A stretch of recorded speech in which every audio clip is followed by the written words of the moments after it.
Excellent. Well, thanks, guys, for everybody that's joined today. I've got Keith from PCL, Keith Gallagher, and over to you, Keith. Thank you. Welcome, everybody. So number one, just a quick introduction. So as Julie's mentioned, my name is Keith Gallagher. I am basically one of the partner-led and development consultants for Premium Credit. And I'll be bringing you through today's session, which is all around questioning and listening. Which is obviously a funny one, considering after break, I always question when people are actually listening, considering that everyone's just had lunch and people might actually start nodding off. So hopefully I can keep you engaged and it won't be as bad as that. But we will use the chat function for responses today. So if there is a bit of engagement that I'll kind of get you to be involved in as part of the session throughout, just because it is quite interactive, and get involved as much as you possibly can. Give your responses, give your answers, use your own kind of experience in what you guys do in your roles, because some of the kind of the questions that I might ask with your answers, you might also be able to help other people as well with your responses. So I would appreciate if you can obviously get involved as much as you possibly can. So just to kind of cover off what we're going to be doing today. So number one is we're going to be looking all around questioning skills. We're going to be looking at what's a little kind of thing which we call as pain and gain. And then the last thing we're going to have a look at is listening skills. So got one or two activities throughout. So please get involved as much as you possibly can. Again, questions, I'm happy for you to ask questions throughout the session while we're on that point. So feel free to pop into the chat. I have all of you guys on my right-hand side screen, so I will kind of be looking on that as well, just for the questions that are coming in and the responses. So please get involved as much as you possibly can throughout. So I'm going to make a start. So the first thing we're going to have a look at is questioning skills. Now, for me, a lot of this stuff that I'm going to do is probably more, again, not gonna kind of try and tell you what you're not already doing, because a lot of this stuff you're probably already doing anyway. But it's just seeing if we can add anything different to what you're currently doing. So we'll start off with number one of how we actually think our own questioning skills are. So I'm going to basically put an activity on you straight away. So the first thing is, you are basically all my news reporters. I am a lead investigator for this particular situation. So this is basically your headline. Man found dead, lying naked in a field, holding a straw. Now, the ideal situation is, you being a news reporter, what I want you to do is try and ask me as many questions as you possibly can from that basically headline, so you can basically try and do a bit of a report. So feel free, pop your questions into the chat, and what I'll just do is, as they come in, I'll respond to them. So let's see what questions we can get. Or anything that you want to know in particular around that particular headline. Who found the body? Good question to start me off, Chris. Thank you. So I'll just say the responses. I won't put them back in the chat. So basically, who found the body was a local farmer. So again, what will hopefully happen is that once I start giving you responses, you might start asking more questions off the back of that. When? Good. He was basically found early this morning. From what we know, Clive, he fell from a great height.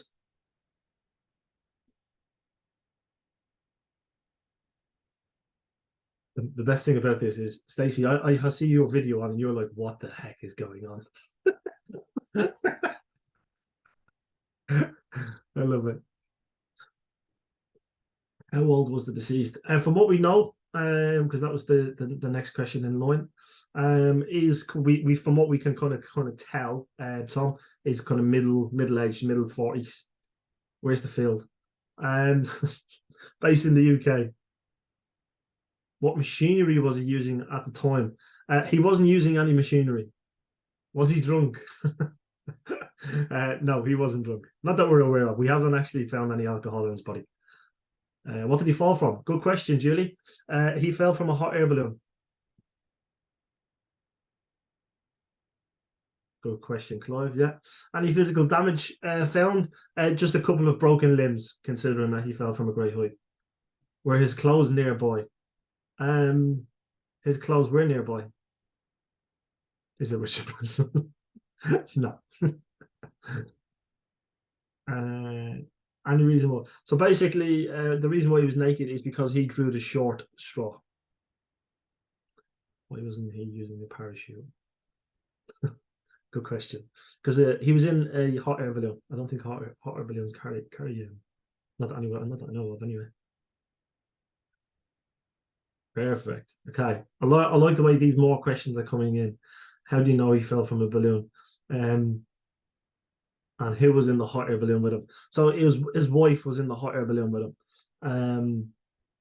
And his wife is not dead. That's how we know, Clive. Was he pushed? No. Clive's like, I've cracked it.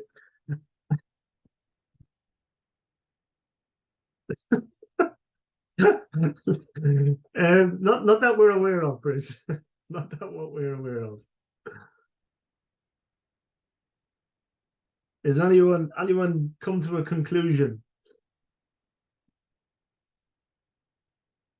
All really good responses, though. I love it. Good start. Very good start. Okay.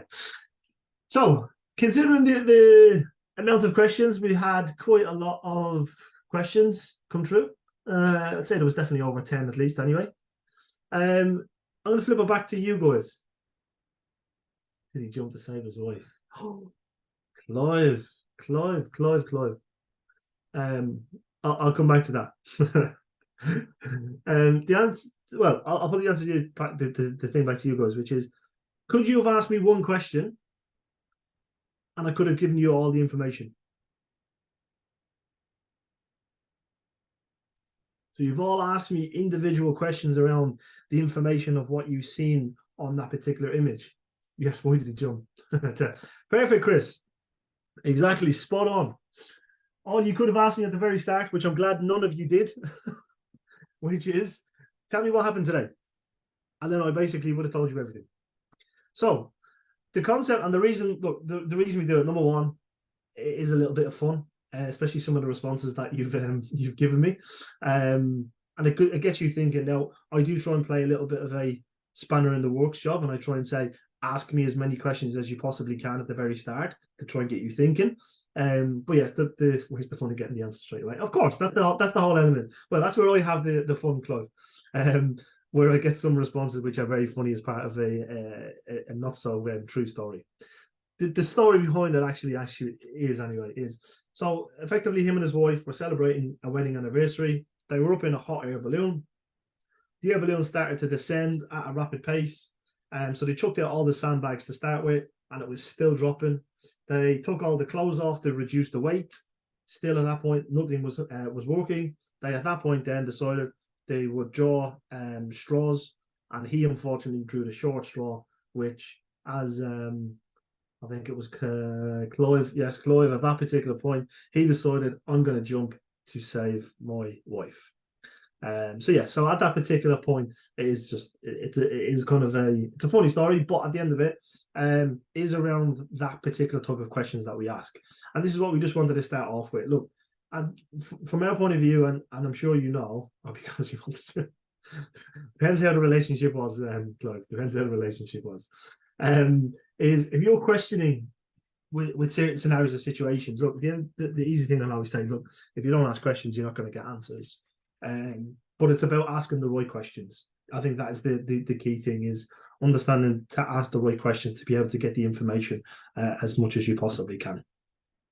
So leading on from that and moving away from our lovely story is as part of a kind of the asking the right questions, we have a particular technique that is kind of, let's say it's definitely used quite a lot, but from my knowledge, I think some people might know this, but does anybody know what the TED technique actually is, or what the T, the E, and the D stands for in that technique?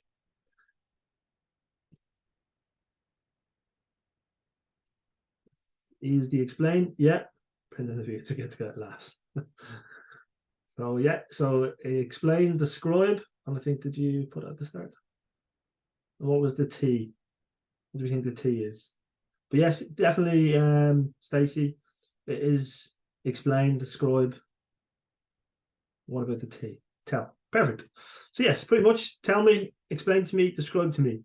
And look, the whole element of this is we want to try our best is that when we're obviously asking the right questions to get the information, there's certain things that we want to ask our customers rather than that who, why, what, where, when, and how type of question is how can we try and get more from our customers? Now, the whole element of the TED technique or the TED questions is to just open up that initial conversation, which again, from hopefully from a point of view, is that when you're in those particular kind of, let's say, starting off the initial conversation with your clients, you want to try and obviously start a ground level and try and get on their level or get on your level at the same time. Now, I'm going to link this in with effective questioning, and the fourth one is probing. Now, me question to you guys: what do you think probing actually is? What is probing, or what's probing questions?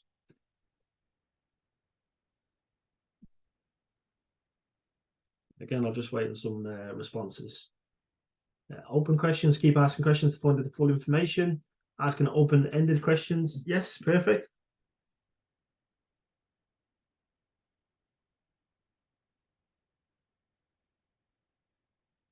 Perfect.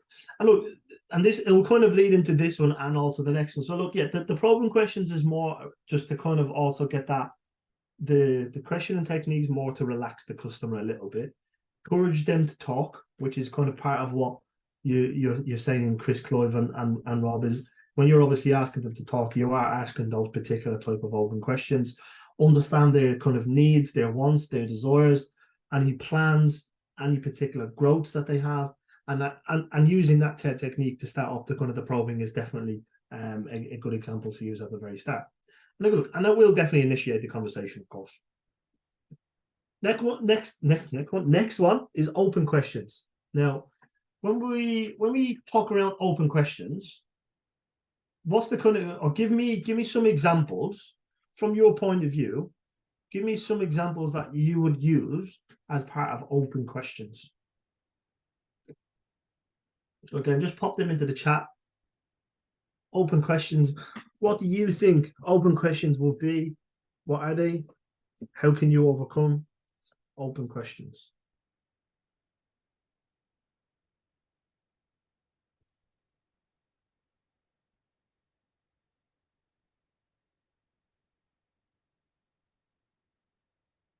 Anybody in the chat want to give me an open question?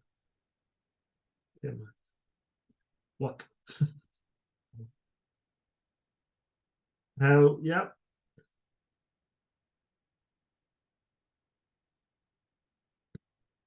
What? Yeah. And could you give me an example? So that's obviously this the initial, the who, what, why, where, when, how, who. Tell me. Give me an example of a type of an open question that you'd ask to try and get some information from a client or a customer of yours. Just again, you can keep it short and brief. You can use the how, why, what, yeah, why do you need? Yeah, good, Rhiannon. Yeah, you don't have to go into the full scale, but yeah, why do you need what you need? How do you do it? Yeah.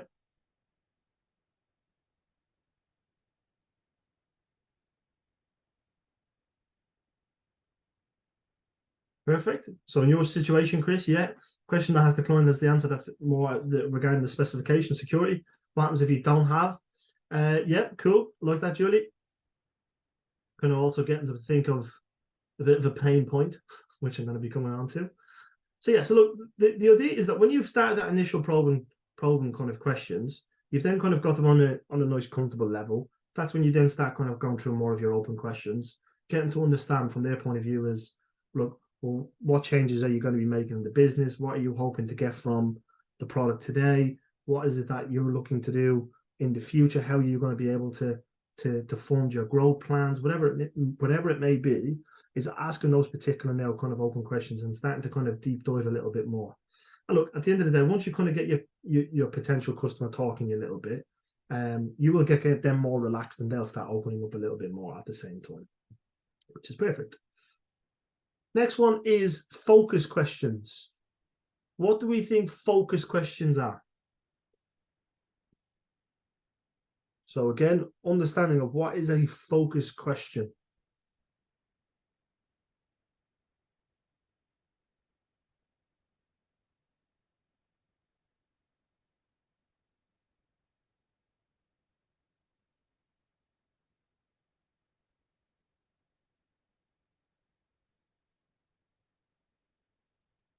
What do we think? Focus questions.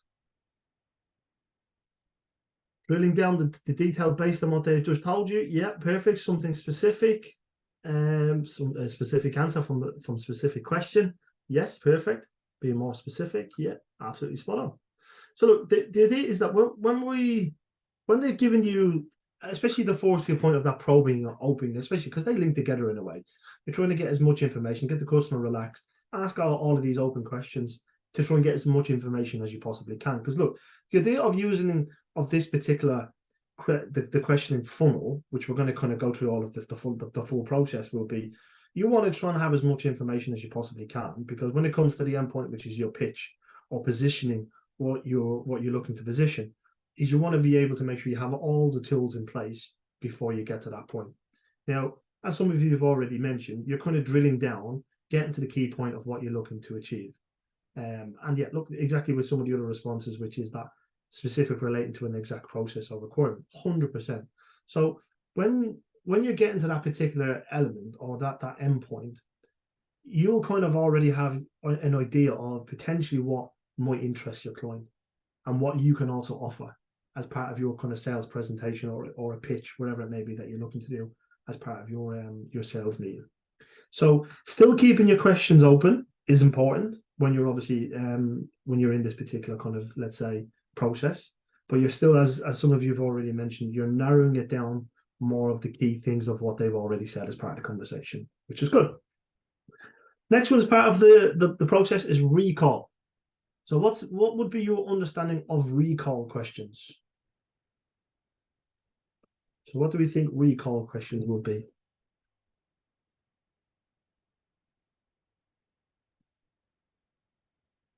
Recapping on what they've said, okay?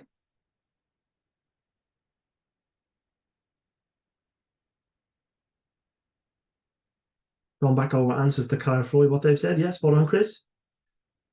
Repeating what they've said and asking to confirm understanding. Yeah, absolutely spot on. Getting confirmations. Absolutely brilliant. That's it. Yeah, spot on. So look, the idea is, from our point of view, is that the questions that we're required for them to kind of, well, we're required to recall information and then provide them an answer based on what they've actually said. Yeah. So again, just from the easy examples that you can kind of give is, look, clarifying with the customer that, oh, look, is that what you basically said? Is that exactly what you mentioned? Or can I just clarify that this is what you're looking for as part of obviously the product or the service that you're looking for from me today? And that's when they'll kind of respond. And as you said, goes recalling information previously given. Yeah, absolutely spot on. And the last one, nice and simple, which we all probably will definitely be nice and simple, which is closed question. So what's basically a closed question? And I'm not going to think you're no right or wrong answers. Come on, nice and simple. What's a closed question?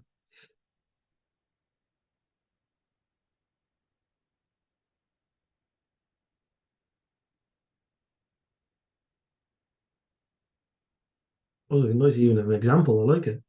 What you want to do next with the information on what next? Yeah. So kind of you're even giving me examples. I love it. But yeah, look, the questions that you're obviously giving me, closed questions, nice and simple. In most cases, it's that yes or no response.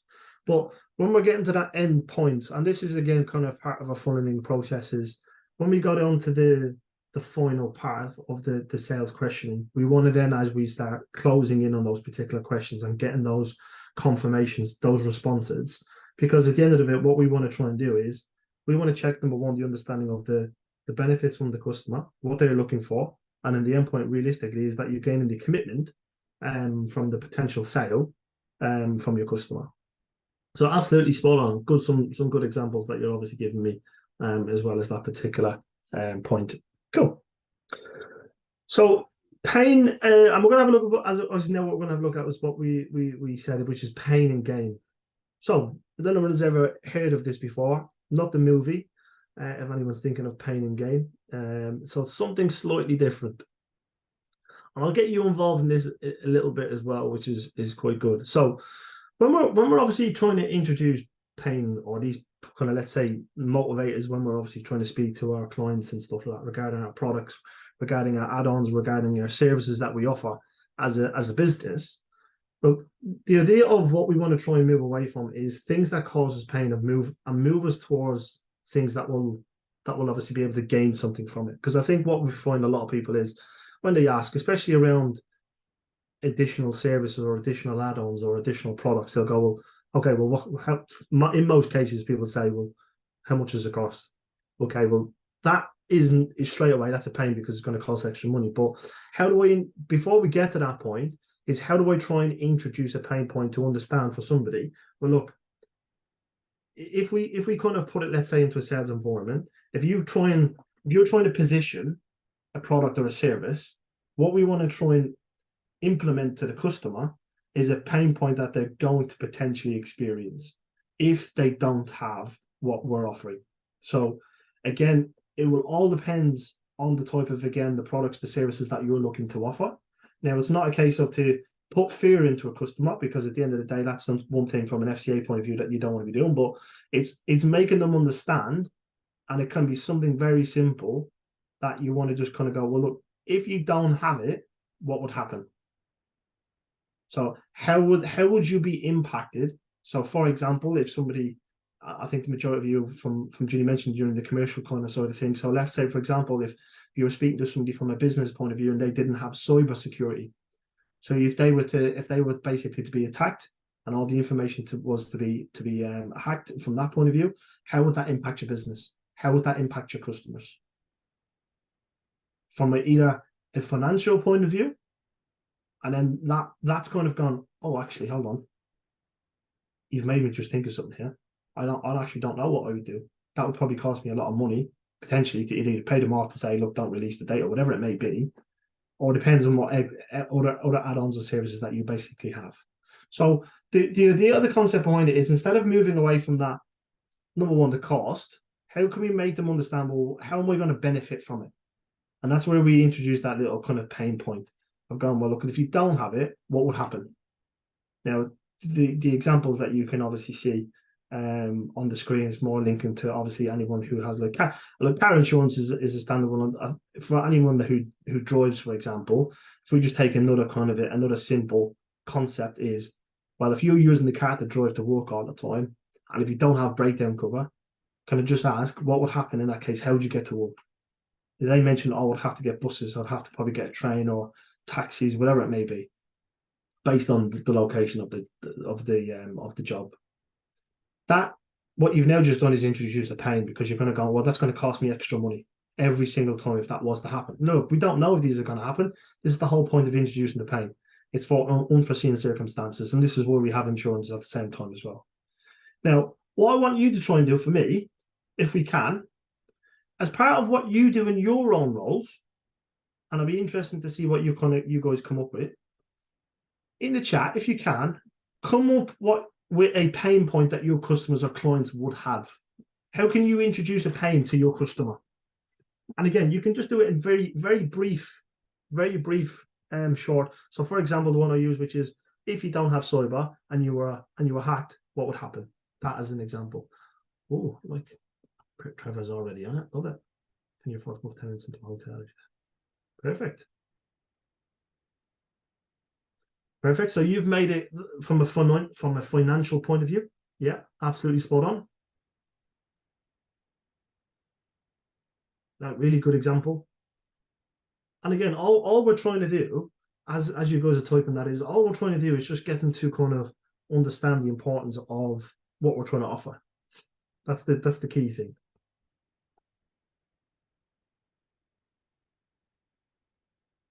Perfect. Another good one, Clive. Yeah. Perfect, Tom. Yeah, another good one. So again, all linking to finance. if from a financial point of view, instead of obviously using, if they obviously have a nice cash flow, instead of using that cash flow, look, this is what it's going to, that we'll introduce that as more of a game, but you're definitely all getting the point, which is introducing pain points. Perfect. Absolutely perfect examples. Really good examples. And like as I said, these are little small things that some of you might already be doing it anyway, which is great. But some of those examples that is coming through for anybody who's maybe not done it before, they're really, really good examples that you can introduce, depending obviously on the products and services, of course, that you're offering. But definitely absolutely spot on. Some really good examples. Thank you very much for those guys as well. So well, now the fact that we've got that little kind of pain point and we've made them kind of have a little bit of a think of, yeah, actually that I would actually probably be impacted then. So from my point of view, I'll be like, okay, so what are you trying to say then? Or what's the situation? Why are you telling me that type of thing? And that's when then we want to move on to the game. Because look, what we want to try and have is, we don't want to do pain gain. We want to try and go, okay, well, let me go through all of the pains first. So if you've got multiple things that you can do, look, which some of the examples that you've said, if you find that you've got multiple pains, then introduce those pains as a collective and then move on to the gains. You don't want to be kind of going backward and forward, because I think at that point you just lose the customer or your client.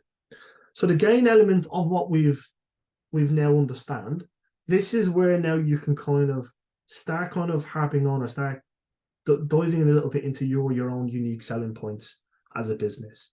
Whether it's a case of what you offer is different to what's on the market. Are you different compared to your competitors and what you offer in that situation? Again, it's just being careful around obviously your own type of advising type of element. And again, if you're in an advisory position, even better. But explaining obviously what they're going to gain by what you said. So using the same concept of what we've kind of said from the pain point, how would I then gain? What's the gain for me? So some of the examples that we've got, which is great. Anybody else as well, get involved. If we were to have a gain side of things, how would I gain based on what you've now just done from a pain point? How would I gain from that? And again, you can just throw some examples in the chat for me.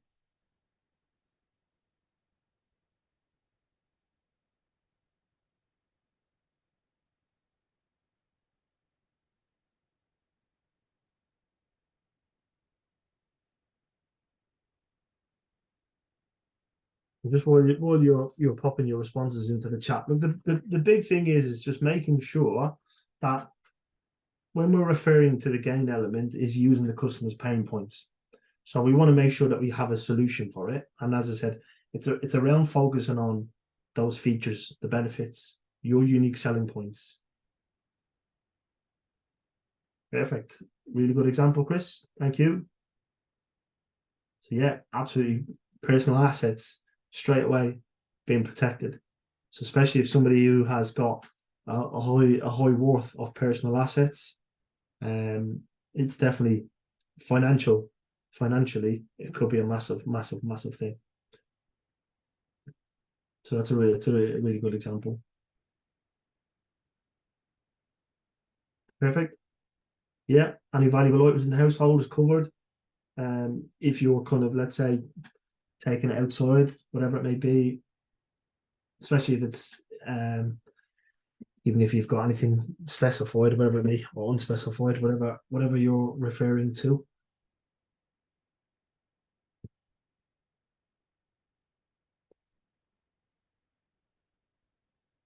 Perfect. And then we're going, Clive, and this is the thing, goes from your point of view is, look, some of this stuff is probably something that, as I said, you might be already doing anyway, but it's something that is always good just to make sure that we are aware that we do it all the time. And if anybody who doesn't do the likes of the pain and gain, it's how can you introduce it to try and help your kind of process and getting the confirmation of, number one, of your products, your services, the additional services that you're looking to offer. And that is the big thing, is how can I just make sure that I give or I put myself in a position, I put the customer in a position where they're going, okay, well, look, actually, you know what? The cost side of things really shouldn't make a difference because you've made me understand why I should need it and the benefits of why I'll have it. So you've given me that pain point, and now you've obviously given me the good reason why, if something was to happen, I know now I'm covered. And that's the key element of using that pain and gain kind of theory. And again, because I appreciate some really good responses that we've had come in the chat. So thank you very much for those. So moving away from the questioning, we're going to move across to listening. And again, hopefully for those people, hold on, excuse me. Sorry. Is anyone who's been as part of the session, hopefully you have been listening, which has been good. Definitely from the chat, everyone has been listening so far, which is good. But I will test that at the very end. So number one to you guys, what is active listening? What actually is active listening?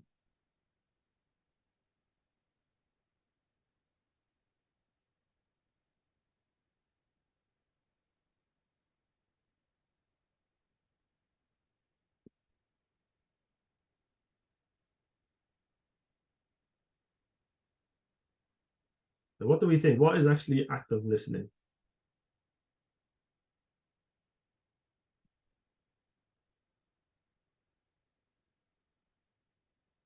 Questions that relate to what they have just told you. Yeah, one way of doing it. Julie, concentrating on what's being said. Yeah, perfect, Stacey. Thank you.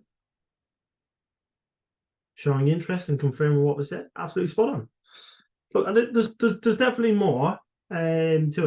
I just wanted to kind of get a bit of an understanding from you guys from what we have so far. So look, active listening, there's loads of different things. Look, it's a way of listening, responding to another person, that improves mutual understanding, paying close attention to a speaker, to a client, to a customer, however it is that you're dealing with, and asking questions, as you did mention, to fully understand, obviously, what they're saying. Now, as part of our active listening, there's a couple of key things that kind of, let's say, key three attributes that we want to focus on, which is number one, removing all distractions. Now, some people can do it, which is when there's certain things that's going on in the room, some people can zone out and still be fully, obviously, engaged. Whereas if there's other things going on, there will be those little small distractions. It's very hard to try and be able to fully actively listen because there's other things going on. So it's trying to remove those distractions. Listening to speaker signs and sounds. So again, the key thing with that is your verbal and visual nods. So it can depends on whether you're face to face, whether you're over the phone with somebody, to show that you understand. And as some of you have already mentioned, confirming, I think Chris, you mentioned it, which is confirming what you've said, which is feeding back that you've understood. So again, whether that's I understand, thank you, whatever way, it is to confirm your verbal, non-verbal clues or nods to indicate that you have acknowledged the customer and what you've obviously said at that time. Now, flipping on that, why is it important that we listen? Why is it important that we actually listen?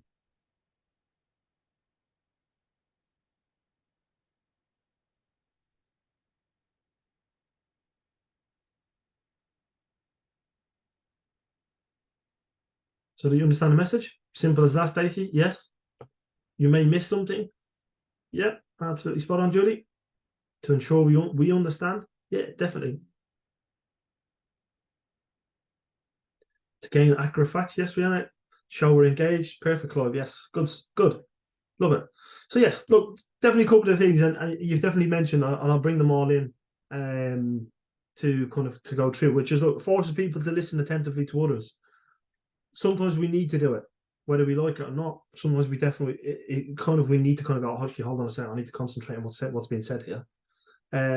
Sometimes, generally, when we are definitely active listening, it tends to open conversations both ways, and that kind of level of kind of relationship builds a little bit, which leads on to the next one, which is build relationships, and an increased understanding of the customer's needs, which is kind of like exactly what you said, Rihanna, which is gaining accurate facts. Then you're obviously making sure that you understand the message as well, what you said, Stacey, as well. So, but it's very easy that if we if we don't listen, or let me put this question to you guys: do you notice when people are not listening to you, or how would you pick up on that, whether it's face to face or whether it's over the phone? Yes, like yes, yes. Perfect. Straight away, Stacey, body language, and from that though, how do you think sometimes that can impact a relationship? Asking to repeat, looking at the watch, or phone, losing eye contact. Yeah, spot on. Badly. Yep. Don't care. Yeah, spot on. Good. Look, and look, the idea is that generally you will know as well, especially if you're face to face. And I think, Clive, you've given some really good examples that people are, when you're number one, eye contact. I think straight away you mentioned it as well. Stacey, is the body language. I think the eye contact is quite a key thing. Now, I think there's the concept of 70% of direct eye contact is the right amount.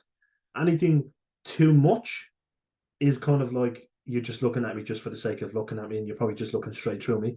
And then if anybody's just looking or just not much eye contact, that's when you kind of then have that point where probably exactly, Tom, which you've mentioned, which is they probably just don't care and they're just not bothered to listen. They're just looking away, looking elsewhere, looking at the watch, looking at the phone, as you did, as you said, Clive. And it's important that we try and maintain that. Now, has anyone's ever heard of the 3 A's of active listening before? If you haven't, then that's good.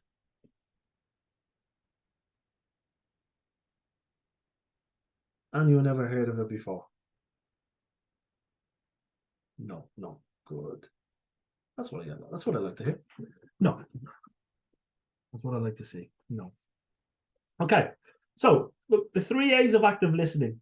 So the first one that we have is attention. Now, look, from our point of view, we know that attention is a fundamental difference between hearing and listening.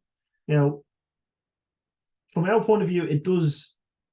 We need to play our part when we're obviously making sure that we're being attentive towards our clients and customers.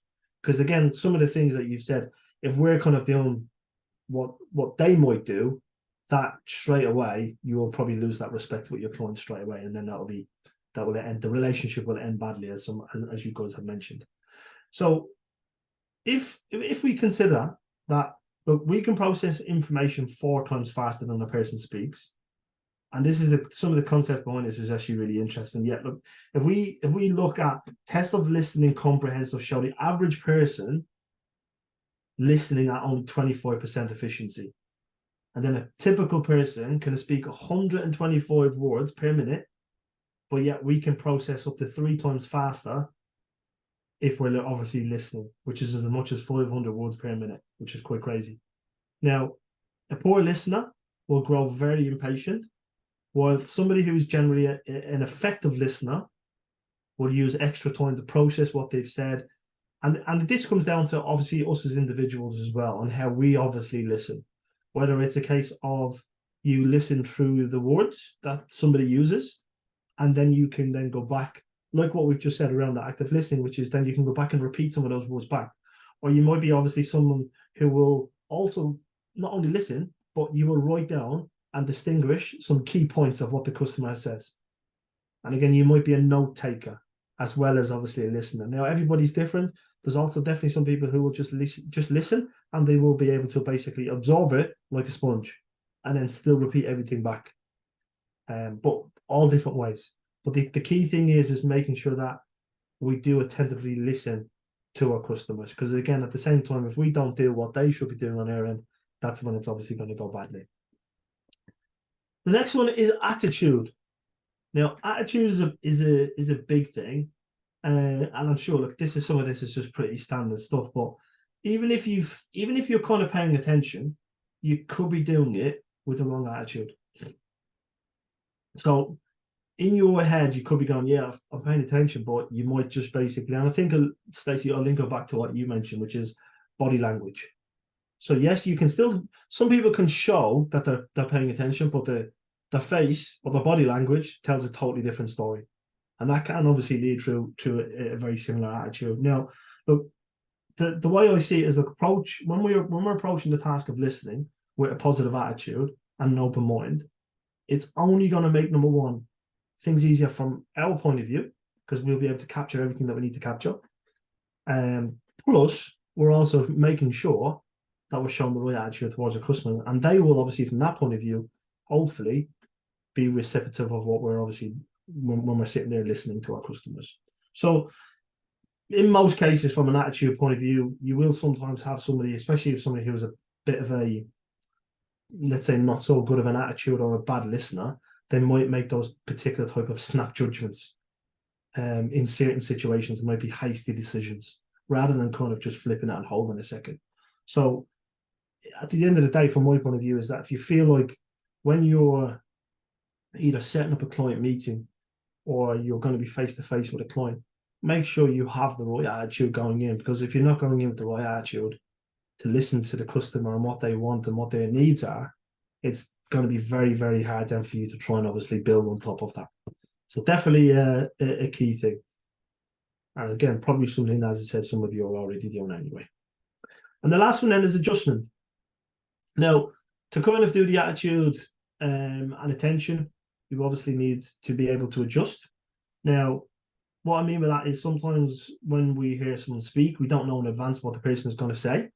So we need to be able to kind of sometimes allow the customer or the client to kind of they'll have a process in their head, for example, or we're all the same. We all have a process on what way we go about things, whether they go off and deviate into something different, whether it's a different type of analogy to make them obviously understand what you're trying to get at, then sometimes it's always for me to kind of say, well, you know what, adjust to what they're kind of doing.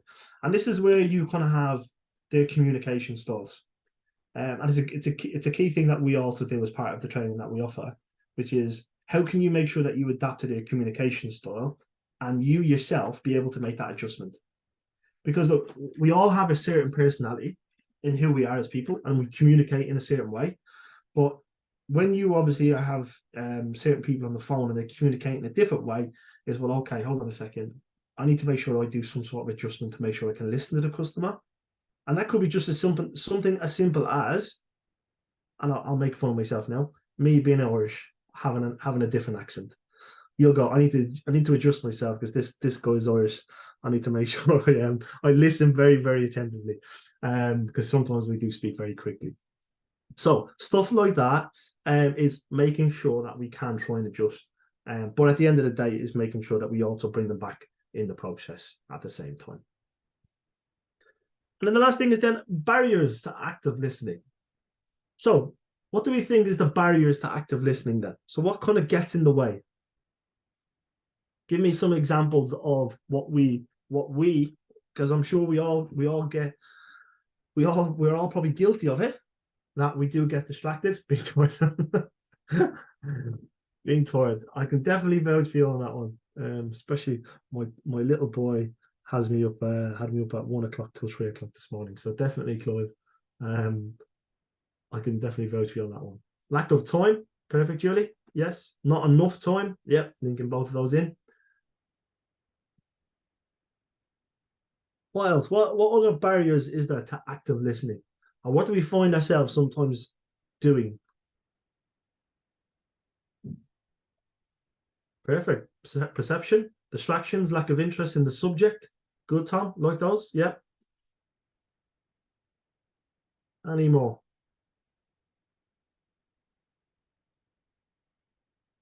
Lack of knowledge. Other person not realizing the importance of gathering information. Yeah, I like that one, Clive. Definitely.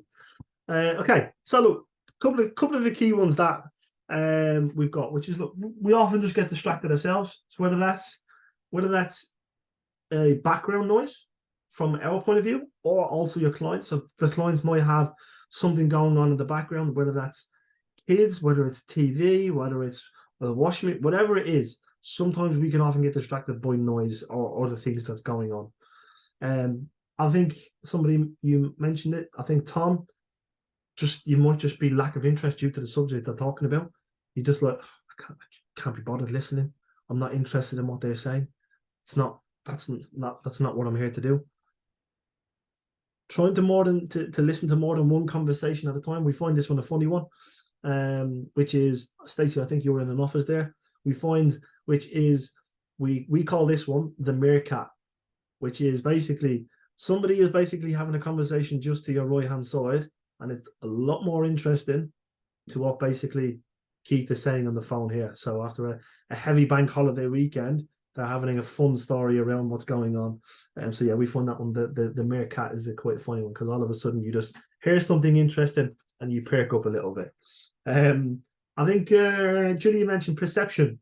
So having that preconceived idea or being biased around what they're saying, and that comes back to the perception of values, beliefs, religion, all of that type of thing, linking all that in. And look, the last one, I could probably guarantee we're all guilty of it. Just not focused. Perfect time. Yeah, just learn to stay silent. The power of silence is definitely key. And I kind of going back to Claude, what you mentioned around being tired. Look, we've all, especially if anyone who has kids, tiredness can definitely kick in, and look, tiredness can be all different things. Focus could be anything got to do with tiredness, could be got to do with personal things outside of work, personal things inside of work, whatever there's something could be going on. We sometimes are not focused fully 100% every minute of every hour of the day, and sometimes that can obviously impact what we're obviously doing in our roles. So what I want you to do now is, just because I'm just conscious looking at the last bit of the session, is, as mentioned, I hopefully you all read Julie's email. Hopefully is the key word. And you all brought a white piece of paper for me, or an A4 or a piece of white paper. So what I want you to do now is, number one, if you can, all switch your cameras on for me, please. Because this is where it's going to get interesting now. Because I'm going to get you to do something for me. Okay. Now, just while everyone's doing it, and hopefully, because what I'm going to try and do is I'm going to see if I can see everybody, is now, I'm going to provide you with some information. And I want you to just follow. So it does require listening, but I want you to follow my instructions and my directions with what I'm going to get you to do. And you are not allowed to ask any questions. And when you're doing this, you must close your eyes. So, Clive, I can see, I can see hands and heads. Just all I want you to do is just close your eyes, and I can see you as well. So have your piece of paper in your hand. So all I want you to do is, when you're ready. So I'm going to make sure now. So this is the reason why I need to put the cameras on. I'll be like, who's cheating? So Trevor, Lawrence, Jaden, and Steve, and a lot more other ones. Who's this? Chris, Jake, Megan. I know maybe if you don't have your camera on or it's not working, that's fine. Please play a part of this. But okay, close your eyes for me. Now, all I want you to do, starting off with instruction and direction number one, fold your sheet of paper in half.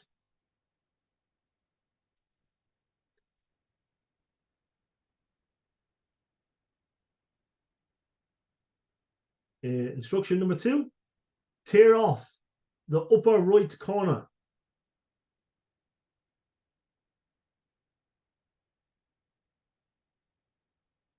So that was tear off the upper right corner. Instruction number three, fold your paper in half again.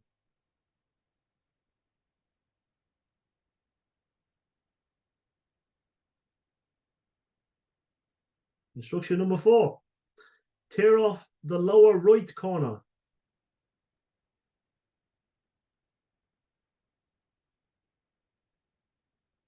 Instruction number five, fold your paper in half. Hopefully nobody's ripped that much that it's all gone. Number six, tear off the upper left corner.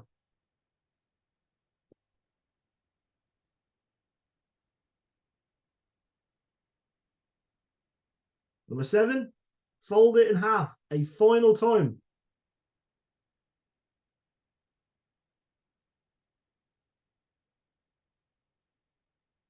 Number 8, tear off the lower left corner.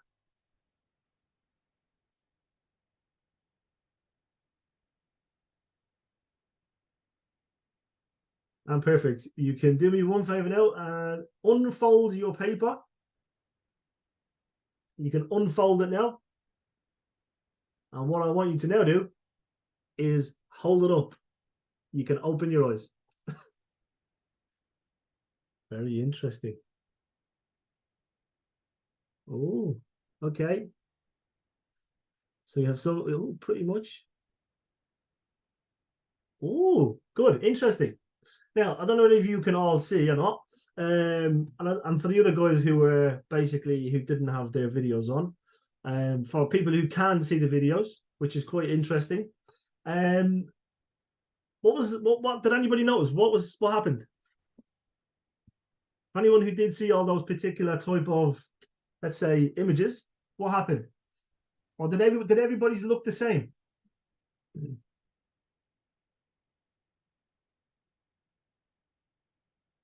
I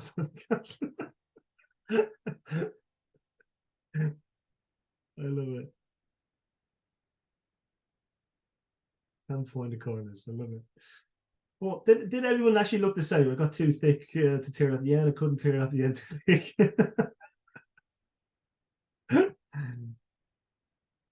But the concept, the theory behind it is, look, everyone they look similar, but there was definitely some of them, guessing some of us torn paper making it hard to fold. Yeah, possibly. But you not as didn't instruct us to do it. Perfect. And that's it. Look, this is the thing. No one looks Stacey, so we think we did it right. If you say so yourself, Megan. If you say so yourself. Yeah, look, everyone had and I think some of you mentioned that Stacey did was wrong. I love it. Absolutely brilliant. Look, the key thing is, look, when we communicate with others, look, the key thing for me is that you will receive a message in a different way. So whether you send the message or when you individually receive the perception of what I just said, which I think Chris has mentioned, which is kind of pretty spot on. Everyone has interpretations of what was said or did not listen were different. And look, the thing is, if I was to get you to do the same instructions or give you the same instructions again, I would probably tell you more times, 9 times out of 10, you'll probably have different images as well. Because look, most people have different ways of, number one, receiving information. Hopefully you'd probably find the corners this time. But like everyone has a different way of receiving that information, and people put what they listen into a different context. That's the kind of the key thing is. So yeah, absolutely spot on, but some really good examples at the end, which was quite funny. So I appreciate you all getting involved in that. So last, just to summarise then, because I've just that was perfectly timed, is just to remember, look, to consider your effective question when you're trying to gather information from your client, and use those particular techniques of either the TED technique, use your funneling process, which is your probing, your open, your focused, your recall, and your close questions. Adapt your approach and communication style. So as mentioned, kind of making sure that we can link all of those particular styles in. So as I mentioned a little bit earlier on, is how can we make sure that, especially for the active listening, and then obviously just the last thing is sometimes when we kind of want to build that rapport or that relationship, it doesn't mean that you have to become the client's best friend. It's making sure that we build the right rapport with our customers, but asking again all of those right questions to hopefully get to your end point, which is your sales pitch. And that concludes for me today.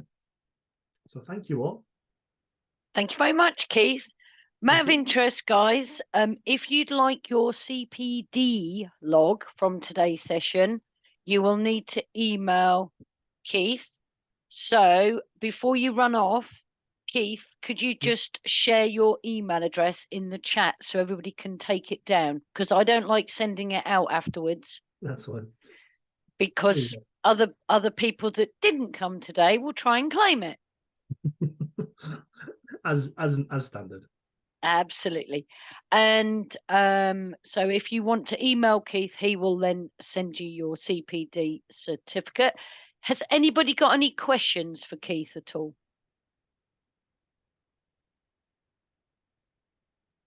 Because if so, unmute. Just what I will do as well is, Julia, I will send you a survey link. If you can just distribute to the participants who's on just attended today. I'll try to, yeah, as long as I've got everybody's name. Before we go. Thank you all anyway for everybody who has joined, and appreciate the participation, should I say. Has anybody got any questions? No. Doesn't seem like there is any questions. That's fine.